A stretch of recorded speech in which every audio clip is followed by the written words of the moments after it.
Reporting from Marion County on KUZ Turner. This is Waste Matters on the Air, the show that talks trash about waste and how to prevent it.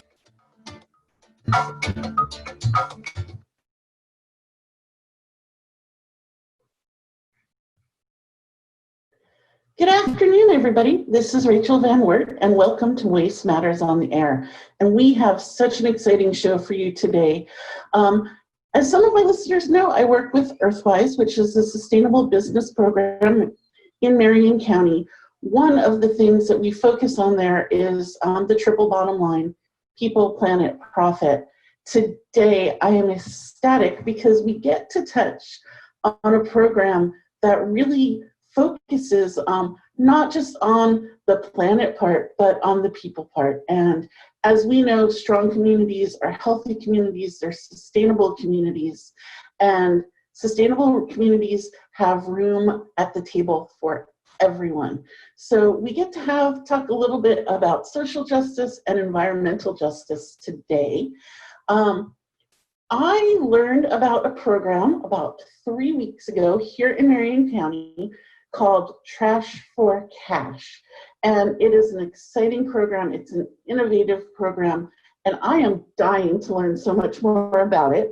So I am going to turn an introduction over to DJ Vincent, who is going to be with us today to talk all about the Trash for Cash program. Hi, Vincent. Oh, sorry. Hi, DJ. Yeah, it's great. It's great to be with you today. I get to be the director of a program called Church at the Park, which is actually a partnership with 8 different churches and many of our social service agencies. The work started 12 years ago, and we thought we were just going to do a few potluck meals out at Cascade Gateway Park. But once we started developing relationships with the folks, we started to see the opportunity to connect them not only with food, but other resources. And, when I first saw the Trash for Cash article, I did a little deeper dive, and I do love how inclusive this program is. There are so many opportunities for people to participate, both as volunteers. There's so many opportunities for people to come and get their needs met, whatever that is, at their level. And Trash for Cash, wow, I mean, that just feels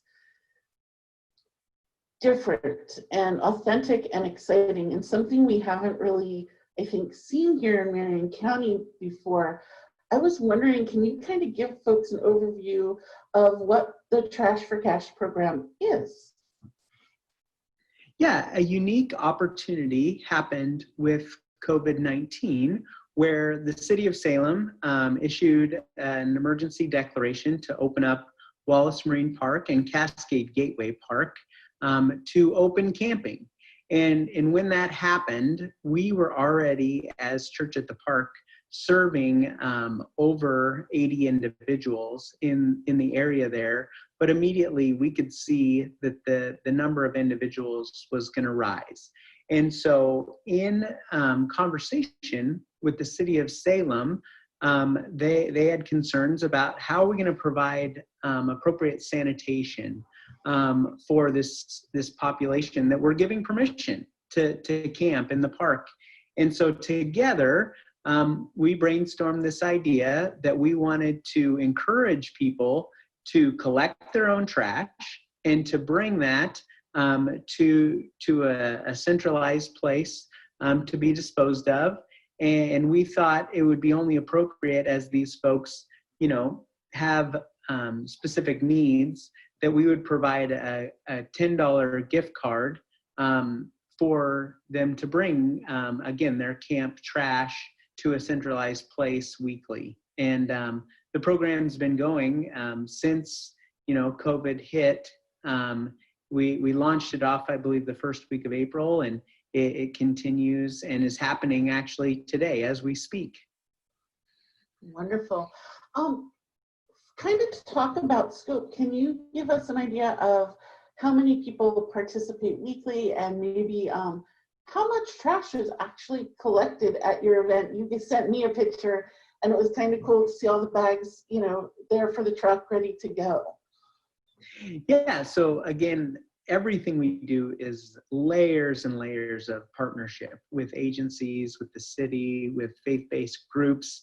And so the bags are all yellow because we get those from Les Schwab in a partnership with them.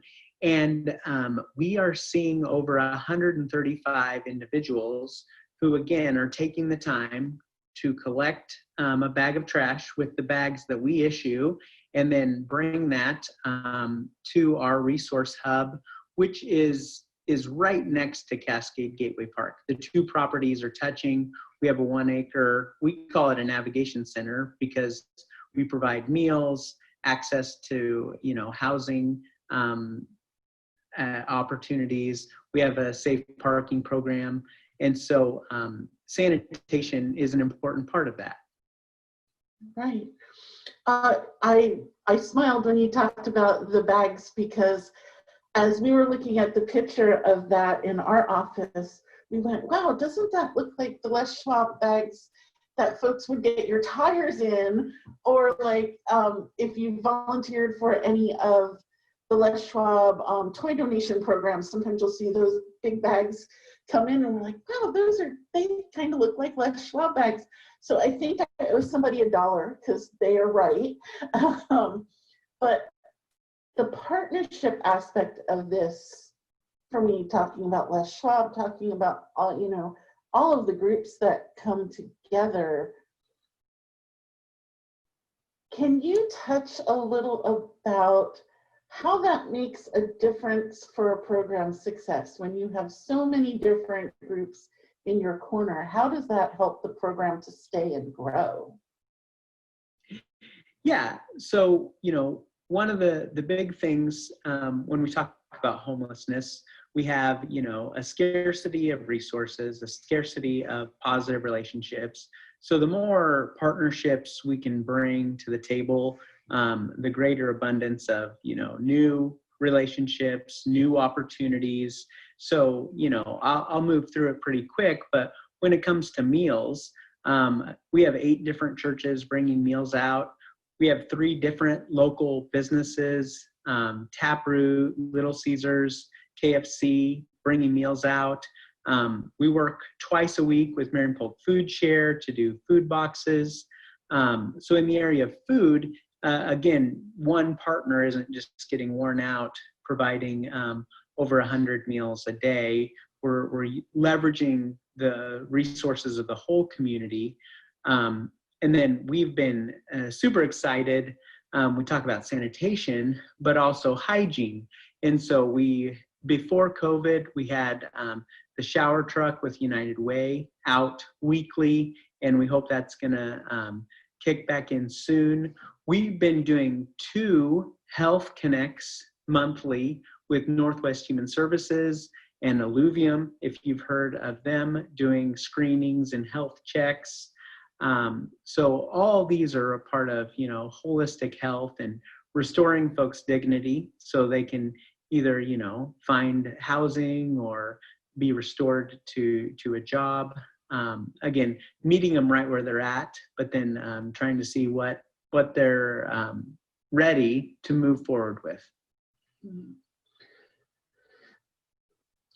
The meeting folks where they're at, and I think the restoring dignity piece, as I said, for me, I truly do believe that environmental justice and social justice have to happen together for either to really grow and expand. They overlap in so many different places for folks, whether they're sheltered or unsheltered. The thing that I kind of came upon when I was looking at this program that really touched it for me is that I believe one of the things this program is so good at doing is helping take away that perception or that stigma that if you're unsheltered or if you are in a campsite or in a car, that a lot of times we hear that people just don't care about the environment around them. And for a lot of things, especially with COVID, public trash cans are not always accessible for folks to move their waste. So when you see a program that's really just so active and robust, for me, it's a great place where people say, well, people don't care, I can say, but look at this program and it's succeeding. You have to then maybe take the time to shift your focus to realize it's always not about what you believe someone will or won't do, but it's what they have access to. And I don't know if you have any examples of that you could share, but I think that's a really good perception that's maybe not always correct that we could put to bed a little bit. That's amazing. I really appreciate your posture and the way that you're sharing that. We actually, again, we've been doing this for about 12 years, even though we're doing right now more than we ever have.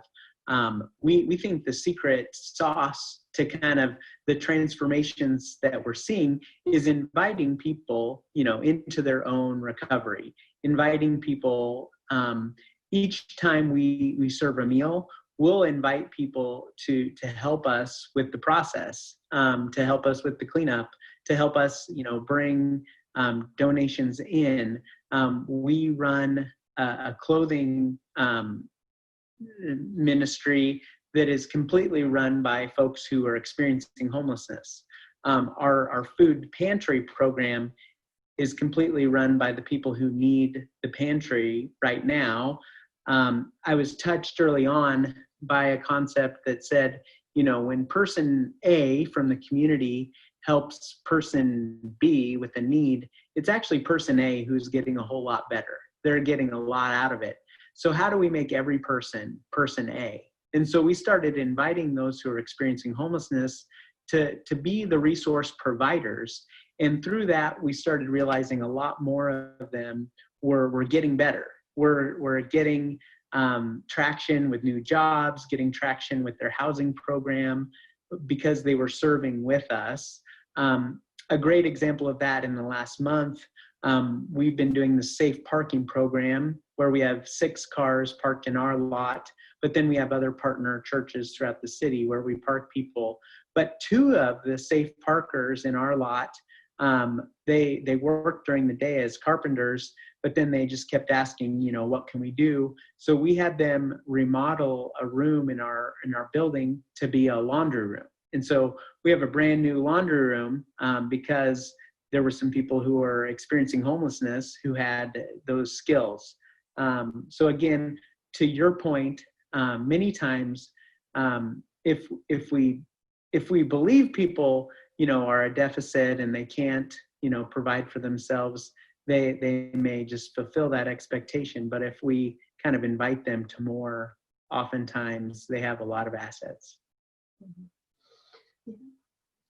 It really is. Sometimes I think that where is the opportunity? And you guys are creating a lot of opportunities. And as we're kind of talking about all the programs that you do too, with your folks working the programs actively with them kind of helping create this community they want, I'm struck by the theme of the reuse and really in some ways the sustainability that's running through all of your programs. So if folks are not familiar with Marion Cook Food Share and Little Caesars and KFC, and Chris at Taproot is just an extraordinary human being anyway, but Little Caesars, Marion Cook Food Share, and KFC all participate in different kind of national food donation programs.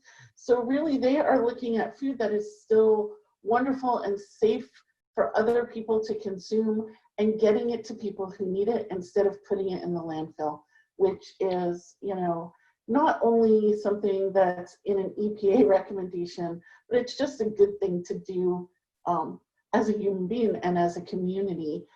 Your clothing closet, again, we know how many times people take really wonderful pieces of clothing and maybe they don't want to go to Goodwill and they shove it in their bin and they close it and they forget about it.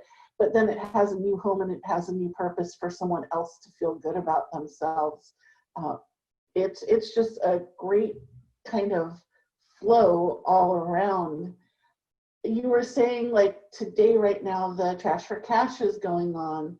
When the Trash for Cash event is happening, are there other services at the same time that people can access after they go and put their trash and get their gift card?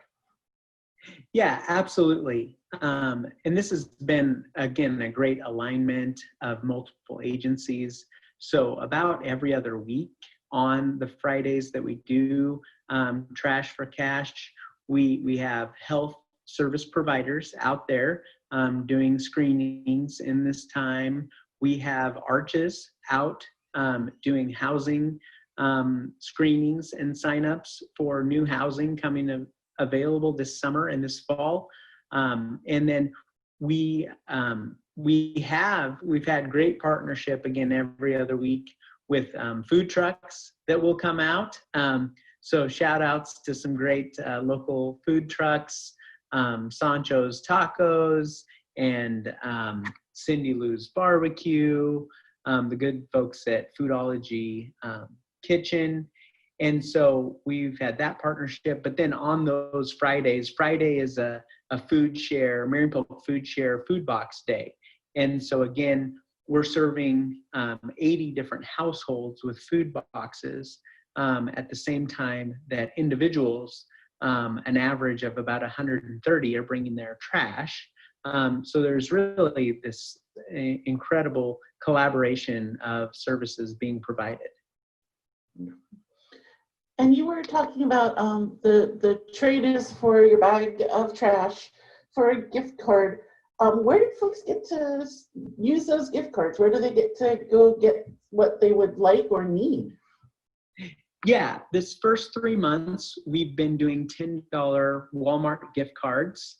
And we did just sign a new agreement with the city to continue the program in July and August, which we're incredibly encouraged by. But as we were hearing that maybe, they weren't going to continue and we needed to get more creative, I've been talking to some local businesses. So for instance, just yesterday, Sportsman's Warehouse worked with us on 50% off some key items that folks need, like water bottles, propane, tarps, batteries. And so the plan was to stretch our dollars a little bit, and we were still going to give out a $10 item, but we were going to be able to give that out at $5. So I'm interested in more of those partnerships, again, providing those key outdoor camping needs. But again, for the last 3 months, we've been giving out the $10 Walmart gift cards, which again could provide either food or an essential item. So, this arose with COVID, but I don't think it should go away as we start opening up. This is something that I really just see as such a great, true community invested program, all of the different services. Do you guys have any plans to work with grants or other funders to look at how to keep this going? Absolutely. So when I wrote the grant to Oregon Community Foundation to, support the needs of homeless individuals during COVID with meals and safe parking and sleeping bags, I didn't even know we would be doing Cash for Trash. And so, again, shout out to Oregon Community Foundation for supporting some of our regular work. But yeah, I am going to be writing grants coming up for the fall. Again, the city has said they're good through August, but like you, I believe that the kind of dignity that can be created when someone's taking responsibility for our local park, for their own space, for where they habitate, that's really positive. And our building and our 1 acre property, it's never been so clean in 12 years. And so we really do want to continue this program that seems to be really lifting everybody up. So I'm going to break this down into a two-part question because I think they're both very different sets of needs. The first question is, so if people are listening today and either they're an individual or a business and they're like, wow, I would love to connect with this. What are some of the things people can do either as volunteers or donations or even monetary support to help keep this program going? What are kind of your top tier wish list?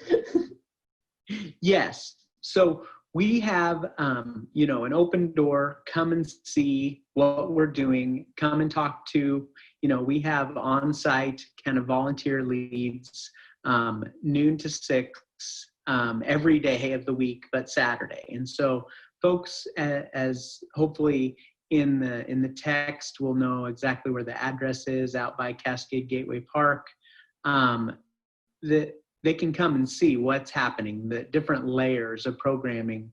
And so donations, whether it's food, clothing, gift cards, key items, those are always welcome, and we're always thankful. And again, we try to distribute those in a very relational way. Each person that gets something from us, we meet them. We take their name. We're trying to follow up on what are their goals. Are they trying to get a job right now? Are they trying to get into housing? We don't want to just be a handout. We want to be a part of their process of a better and more abundant life.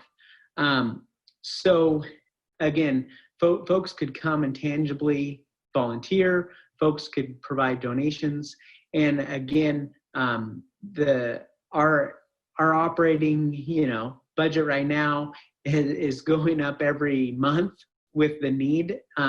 With open camping right next door to us, we're serving more people every week, and so we are a charitable organization that can provide a tax receipt, and so we would be open and thankful to one-time or ongoing donations.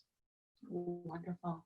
And then if folks are listening to this and they are needing some assistance and maybe are not familiar with your programs, can you kind of touch a little bit about some of the key programs and maybe where and when to find them? Yes. So we are open 6 days a week, noon to 6, for navigation, for food, for clothing. This is all at 2410 Turner Road Southeast. We have a website that lists all of our services, provides all of our contact information, and we are, we do feel like our greatest resource is connecting with the assets of the whole city, but lately being able to help people with safe parking and safe camping has been really key in the last 3 months. And I know we're highlighting the Cash for Trash, and we plan to continue that program. But people drop off that trash each Friday between 11 and 2. And that's my daughter, who just woke up from her nap. In these COVID times, everything needs to be done from home if possible. And we don't have her on video, folks, but she is adorably cute. So we are glad she kind of came in and did a little photo bomb for us.